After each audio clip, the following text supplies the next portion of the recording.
Hello mga tropa, welcome back to Lab Chipiak Vlog. So for today's video, Wednesday, ayan, may bagong gawan tayong kimchi mga tropa para sa suki nating restaurant and sa ating pagtitindi sa Cavite.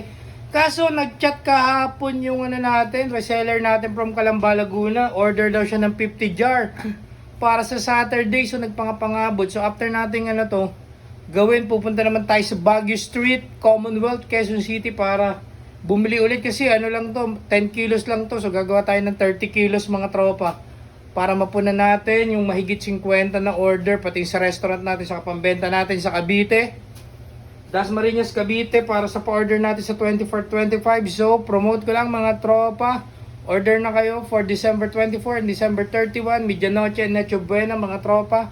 Ang order manggagaling sa Townsville, Sabang, Dasmariñas mga tropa. Salamat sa lahat sa mga umorder. Ayan, sa mga hindi pa, limited lang yung slot natin. Meron pa tayo, PM is the kilang mga tropa. Tapos yung kimchi natin, syempre, ganun pa rin, 110, minimum of 10 jars and 150, 160 yung retail natin mga tropa. Ingat ang lahat, December 17, malapit na ang Pasko mga tropa.